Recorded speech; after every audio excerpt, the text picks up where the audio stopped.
Hello and welcome back to Kiran's commerce zone. दोस्तों, हमने trial balance शुरू किया था। जो लास्ट वीडियो में मैंने आपको बताया था, एक सिंपल सा क्वेश्चन किया था। आज इस चैप्टर को हम कंक्लूड करेंगे और कुछ चीज़ों की मैं एडजस्टमेंट बताऊंगा आज, जिसमें क्लोजिंग स्टॉक के बारे में मैंने पहले भी बताया था, उसके बारे में बात करेंगे। एडजस्टेड परचेजेस के बारे में बात करेंगे। COGS मतलब कॉस्ट ऑफ गुड्स सोल्ड के बारे में बात करेंगे और ग्रॉस प्रॉफिट के बारे में बात करेंगे कि अगर ये सारी इन्फॉर्मेशन आपके ट्रायल बैलेंस में दी हैं तो हमें क्लोजिंग स्टॉक को किस तरह से ट्रीट करना है। तो चलिए दोस्तों, पहले एक सिंपल क्वेश्चन करेंगे। उसके बाद हम इन चीज़ों की एडजस्टेड परचेज की, कॉस्ट ऑफ गुड्स सोल्ड की और ग्रॉस प्रॉफिट की एडजस्टमेंट भी लेंगे। तो अभी आपके सामने मैंने एक क्वेश्चन लिखा हुआ है। तो इस क्वेश्चन में क्योंकि मैंने सारी चीज़ें डाल दी हैं, एडजस्टेड परचेज भी है, कॉस्ट ऑफ गुड्स सोल्ड भी है, ग्रॉस प्रॉफिट भी है। अभी हम एक क्वेश्चन लेंगे जिसमें हम सिर्फ closing stock, simple question closing stock की ट्रीटमेंट करेंगे। बाकी सारी चीज़ें भी लेंगे ऑफ कोर्स, और क्लोजिंग स्टॉक का भी बताऊंगा कि उसको कैसे ट्रीट करना है। तो अभी ये जो क्वेश्चन गिवन है, इसमें मैं एडजस्टेड परचेज नहीं ले रहा, कॉस्ट ऑफ गुड्स सोल्ड नहीं लूंगा और ग्रॉस प्रॉफिट, ये तीन चीज़ें हम मान के चल रहे हैं कि इस क्वेश्चन में नहीं है, क्योंकि हमें पहले क्वेश्चन करना एक सिंपल तरीके से, उसके बाद मैं इन तीन चीज़ों को भी एक एक करके लूँगा। तो पहले हम ये क्वेश्चन ले रहे हैं जिसमें हम ये मान के चल रहे हैं कि सपोज करो ये तीनों चीज़ें अगर क्वेश्चन में नहीं गिवन है, आपको एक सिंपल कुछ फिगर्स गिवन है, आपको उन्हें लेके एक ट्रायल बैलेंस मेंटेन करना है। तो चलिए दोस्तों, शुरू करते हैं। तो ट्रायल बैलेंस का फॉर्मेट आपको पता ही है, मैंने बताया था, वो बना लेना है।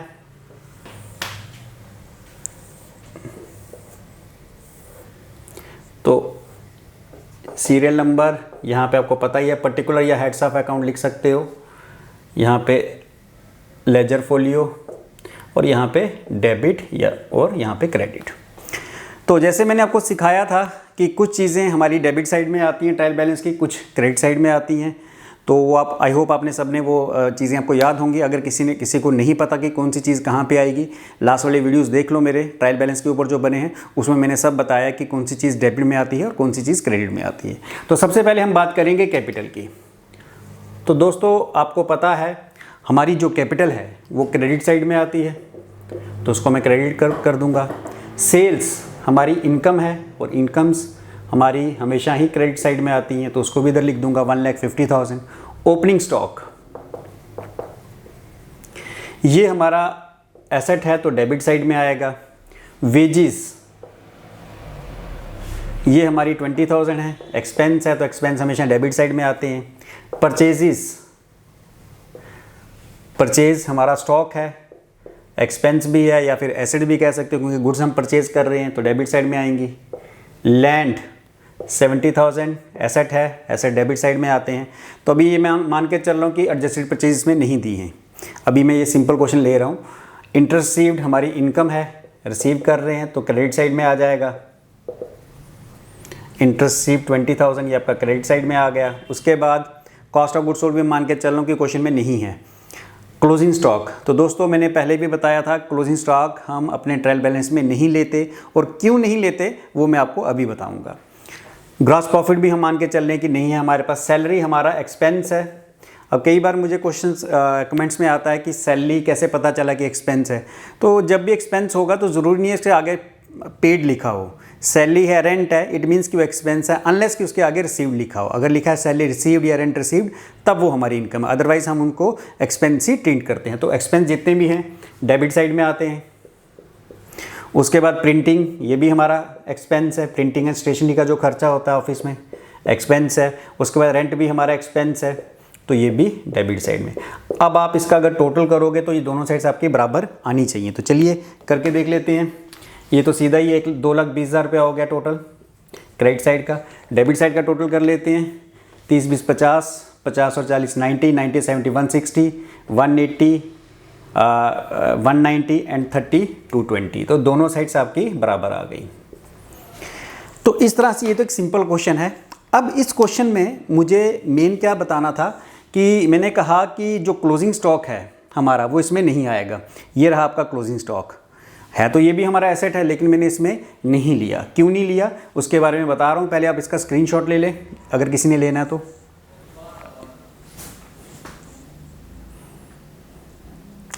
चलिए दोस्तों, आई होप सबने स्क्रीनशॉट इसका लिया। अब हम बात करते हैं कि क्लोजिंग स्टॉक हमने क्यों नहीं लिया।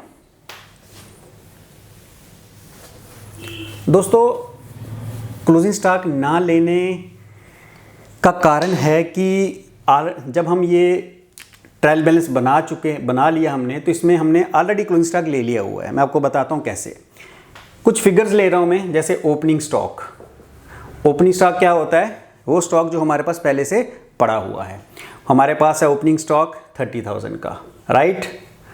अच्छा, उसके बाद परचेजेस, हम सिर्फ स्टॉक के बारे में बात करेंगे, ओपनिंग स्टॉक, परचेजेस के बारे में। परचेजेस ये हैं 40,000 की। 3 ही तरह का स्टॉक है, ओपनिंग स्टॉक, परचेज और क्लोजिंग स्टॉक। हमने 2 ले लिए और मैं कह रहा हूँ कि क्लोजिंग स्टॉक आपको नहीं लेना। ये क्लोजिंग स्टॉक आपको नहीं लेना। क्यों नहीं लेना वो आपको मैं बता रहा हूँ। देखिए दोस्तों, हमारे पास ओपनिंग स्टॉक था 30,000 का, राइट।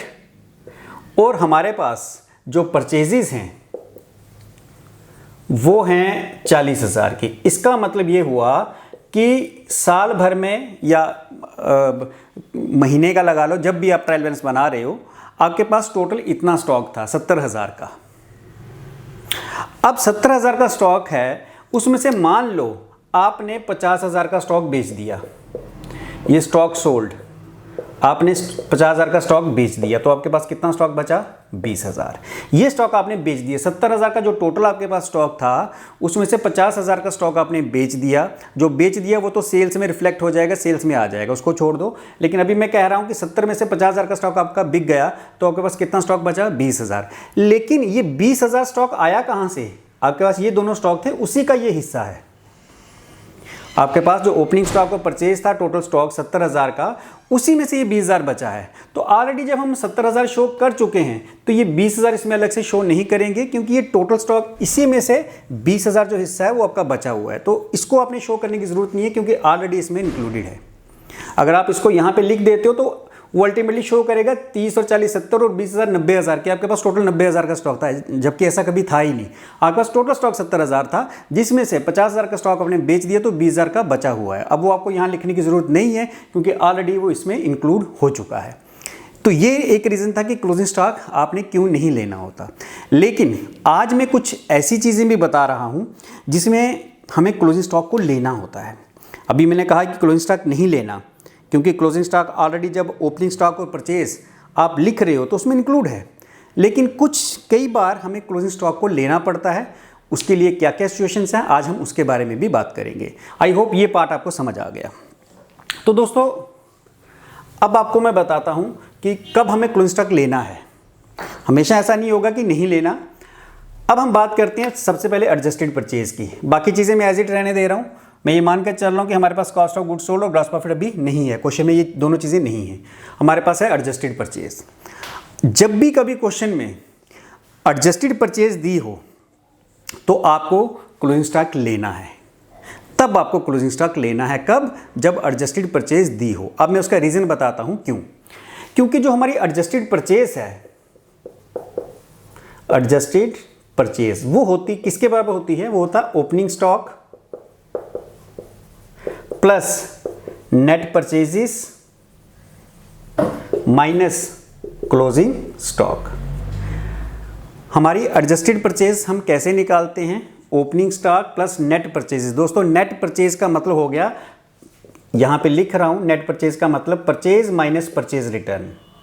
कई बार हम कुछ गुड्स रिटर्न भी कर देते हैं, तो जब आप टोटल परचेज में से परचेज रिटर्न माइनस कर देते हो, तब आपने नेट परचेज, वो आपका जो आंसर आएगा वो नेट परचेज होगा। तो नेट परचेज अगर कभी परचेज रिटर्न दी भी हो तो आपने इस तरह से निकाल लेनी है, टोटल परचेज में से परचेज रिटर्न माइनस कर ली, नेट परचेज आ जाएगी। तो opening stock plus net purchase minus closing stock. आपका जो ओपनिंग स्टॉक है उसमें परचेज ऐड करो, क्लोजिंग स्टॉक माइनस करो, तो आपकी एडजस्टेड परचेज आ जाएगी। फॉर एग्जाम्पल, अभी इसी क्वेश्चन को ओपनिंग स्टॉक हमारा कितना है दोस्तों? 30,000। परचेजेस कितनी है हमारी? 40,000। और क्लोजिंग स्टॉक हम माइनस कर लेंगे, क्योंकि एडजस्टेड परचेज के फॉर्मूले में क्लोजिंग स्टॉक को हमें माइनस करना होता है। तो अल्टीमेटली 40 और 30 70, 70 में से 20 गए, कितना बचा? 50,000।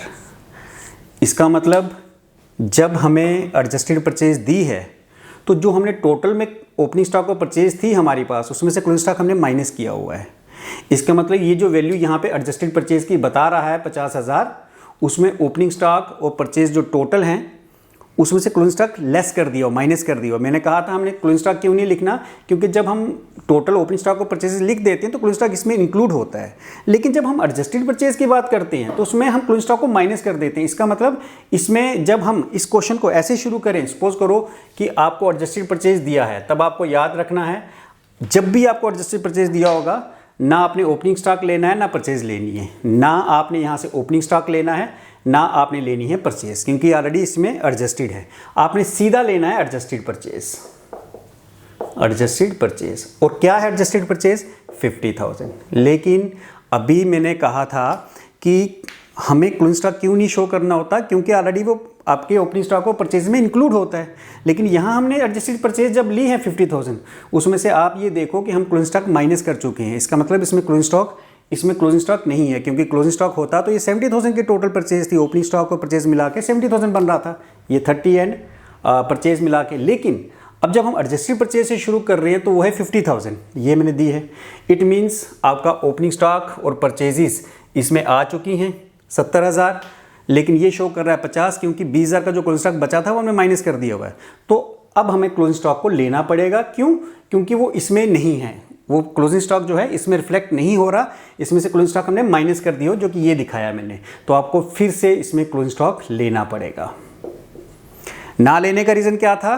क्योंकि ऑलरेडी ओपनिंग स्टॉक और परचेज जब हम लेते हैं तो उसमें ही क्लोजिंग स्टॉक होता है। और लेने का रीज़न क्या है कि जब हम एडजस्टेड परचेज लेते हैं तो उसमें क्योंकि क्लोजिंग स्टॉक हमने माइनस कर दिया होता है, इसका मतलब इसमें क्लोजिंग स्टॉक नहीं है, हमें तो पूरा ही दिखाना है।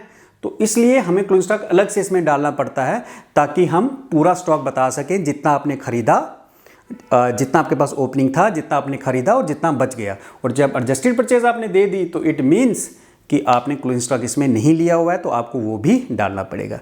तो जहां एडजस्टेड परचेज हो तब आपको क्लोजिंग स्टॉक डालना है। अब अगर आप इस क्वेश्चन को, इस पूरे क्वेश्चन को सॉल्व करोगे, अगर मान लो इस क्वेश्चन में आपको एडजस्टेड परचेज दी है, ये मैं मान के चल रहा हूँ कि एडजस्टेड परचेज दी है, तो क्वेश्चन बाकी चीज़ आपकी वैसी ही रहेगी। कैपिटल 50,000 ये आपने वैसे ही लेनी है, सेल्स में कोई चेंज नहीं, 1,50,000 वैसी ही रहेगी। ओपनिंग स्टॉक अब आपने नहीं लेना, क्योंकि ओपनिंग स्टॉक हम इसलिए नहीं ले रहे क्योंकि हमें एडजस्टेड परचेज गिवन है, तो हम इसको नहीं लेंगे। वेजेस आप वैसे ही ले लोगे जैसे आप पहले लेते रहे हो, 20,000। उसके बाद परचेजेस आपने नहीं लेनी, क्योंकि आपको जब एडजस्टेड परचेज दी हैं तो ना आपने ओपनिंग स्टॉक लेना है ना परचेजेस, तो दोनों नहीं लेनी, आपने सीधे एडजस्टेड परचेज ले लेनी है। इसमें ओपनिंग स्टॉक भी इसी में इंक्लूड है और परचेजेस भी इसमें इंक्लूड है। 50,000 ये भी ले ली। उसके बाद इंटरेस्ट रिसीव्ड, ये तो इनकम है, क्रेडिट साइड में आएगी, कितना है 20,000। उसके बाद कॉस्ट ऑफ गुड्स सोल्ड, मैं ये मान के चल रहा हूँ कि ये दोनों चीज़ें भी नहीं दी हैं, कॉस्ट ऑफ गुड्स सोल्ड और ग्रॉस प्रॉफिट, इसको छोड़ देंगे। क्लोजिंग स्टॉक, अब मैंने क्या कहा था, जब आपके पास एडजस्टेड परचेज है तब आपने क्लोजिंग स्टॉक लेना है, क्योंकि इसका मतलब कि एडजस्टेड परचेज में क्लोजिंग स्टॉक आपने इंक्लूड नहीं किया हुआ, तो हमें तो वो भी दिखाना है। क्लोजिंग स्टॉक आ गया। उसके बाद ग्रॉस प्रॉफिट हमने नहीं लेना, क्योंकि ये इन्फॉर्मेशन नहीं दी है, हम ये मान के चल रहे हैं। सैलरी 20,000 खर्च एक्सपेंस है। प्रिंटिंग ये भी एक्सपेंस है, एक्सपेंस डेबिट में आएंगे। और रेंट ये भी एक्सपेंस है, तो डेबिट में आ जाएगा। अब आप फिर से अगर देखोगे टोटल करके तो बराबर आएगा, ये टोटल 2,20,000 हो गया। अब इसका इस साइड का टोटल 50 और 20 70, 20 90 एंड 20 1,10,000 कुछ, हाँ लैंड छूट गया है, ये हमने लैंड छोड़ दिया था, इसको भी ऐड कर लेते हैं। तो अब करो टोटल 70 और 30 1,00,000 हो गया, 1,10,000, 1,30,000, 1,50,000, 2,00,000 और 2,20,000। अब आप देखो, अब हमने एडजस्टेड परचेज ली और क्लोजिंग स्टॉक भी लिया, तब भी हमारा सेम आंसर आया है। तो याद रखना आपको, जब भी एडजस्टेड परचेज दी होगी तब आपने क्लोजिंग स्टॉक को लेना है। अब और किस किस जगह आपने क्लोजिंग स्टॉक लेना है, आई होप ये भी क्लियर है। स्क्रीनशॉट ले सकते हैं आप इसका। चलिए दोस्तों, नेक्स्ट पार्ट कर लेते हैं इसका। अब हम ये मान के चलते हैं कि सपोज करो हमें कॉस्ट ऑफ गुड्स सोल्ड भी गिवन है। तो दोस्तों एक चीज़ आप याद रखोगे कि जब आपके पास एडजस्टेड परचेज भी है, कॉस्ट ऑफ गुड्स सोल्ड भी है, तो आपको एडजस्टेड परचेज नहीं लेनी है, फिर आपको एडजस्टेड परचेज भी नहीं लेनी। रीज़न मैं आपको यहाँ बता रहा हूँ। सबसे पहले कॉस्ट ऑफ गुड्स सोल्ड होता क्या है, इसको निकालते कैसे हैं। Cost of goods sold is equal to opening stock plus purchases, purchases मतलब नेट परचेजेस लिख देता हूँ, नेट परचेज का मतलब मैंने आपको बता दिया, plus direct expense minus closing stock. ये कॉस्ट ऑफ गुड्स सोल्ड का फॉर्मूला है। तो आप देखो कि अगर आप कॉस्ट ऑफ गुड्स सोल्ड से शुरू कर रहे हो तो जितनी चीज़ें आपने इसमें ले ली, ओपनिंग स्टॉक, परचेज और डायरेक्ट एक्सपेंस, क्योंकि ये कॉस्ट ऑफ गुड्स सोल्ड में ऑलरेडी इंक्लूड हैं, तो ये चीज़ें आपको नहीं लेनी क्योंकि ऑलरेडी इसमें हमने डाल दी हुई हैं। और क्लोजिंग स्टॉक क्योंकि हमने माइनस किया है तो उसको हम लेंगे क्यों, वो भी मैंने आपको बताया था अभी फिलहाल इसको देख लो। अब हमारी कॉस्ट ऑफ गुड्स सोल्ड कैसे निकालते हैं पहले वो देख लो। ओपनिंग स्टॉक, हमारे पास ओपनिंग स्टॉक कितना था 30,000, राइट, प्लस परचेजेस, हमारे पास परचेजेस थी 40,000 की, राइट, प्लस डायरेक्ट एक्सपेंस। दोस्तों ये आप आगे पढ़ोगे फाइनल अकाउंट्स में डायरेक्ट एक्सपेंस वो होते हैं जो किसी प्रोडक्ट की मैन्युफैक्चरिंग पे आते हैं, या किसी प्रोडक्ट के बनने तक के एक्सपेंस डायरेक्ट होते हैं, वो किसी प्रोडक्ट के बनने के बाद के एक्सपेंस इनडायरेक्ट होते हैं। तो डायरेक्ट एक्सपेंस में वेजेस हमारा डायरेक्ट एक्सपेंस में आता है, ये आप अगले चैप्टर फाइनल अकाउंट्स में पढ़ोगे। तो वेजेस हम इसमें ले लेंगे 20,000, डायरेक्ट एक्सपेंस में क्या आ गया इसमें वेजेस, तो इसका मतलब वेजेस भी नहीं लेनी, minus closing stock. Closing stock कितना है हमारे पास 20,000।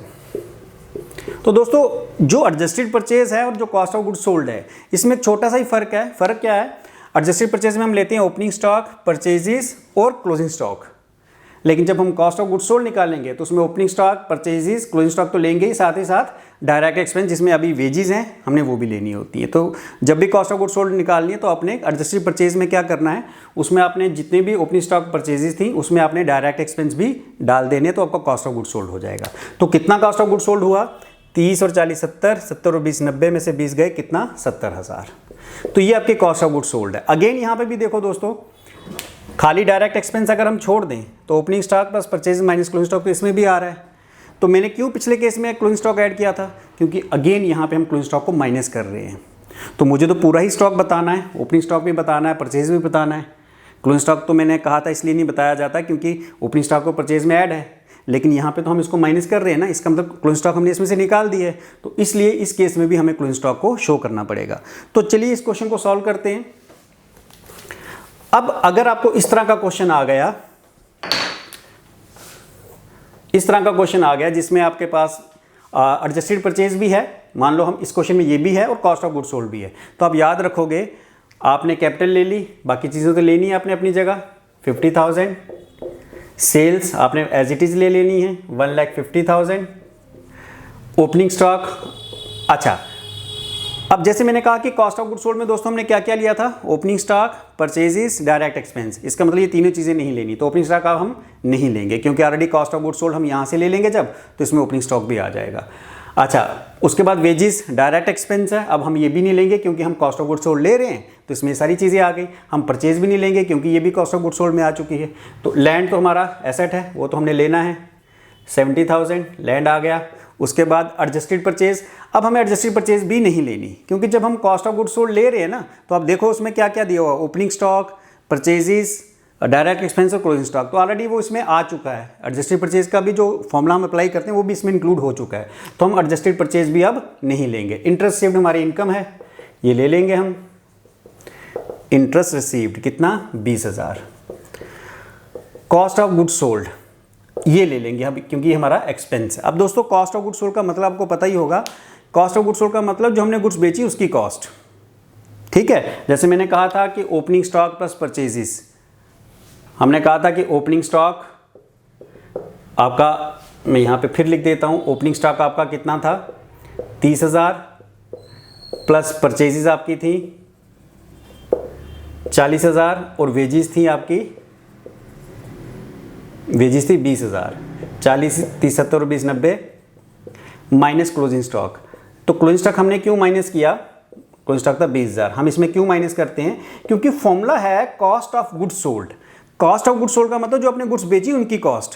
तो क्योंकि क्लोजिंग स्टॉक जो है ये वो स्टॉक होता है जो अनसोल्ड है, जो अभी तक आपने नहीं बेचा, तो हम फॉर्मूला जो लगा रहे हैं वो कॉस्ट ऑफ गुड्स सोल्ड, जो गुड्स बेची उसकी कॉस्ट। तो ये तो अभी बिका हुआ स्टॉक नहीं है, इसलिए हमने इसको माइनस किया था।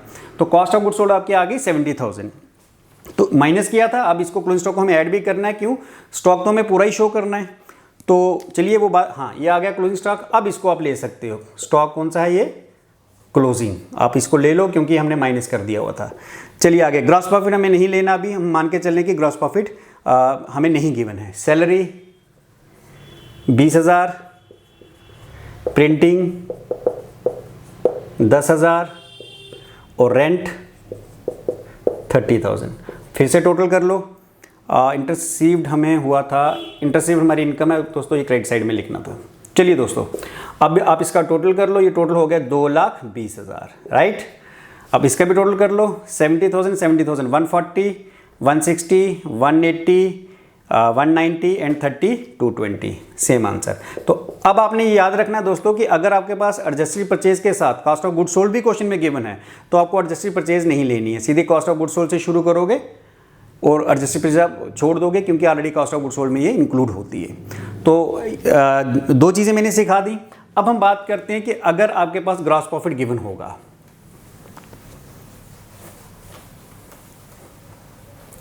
दोस्तों ग्रॉस प्रॉफिट जो है, अगर आपके पास ग्रॉस प्रॉफिट गिवन है, ग्रॉस प्रॉफिट हम कैसे निकालते हैं,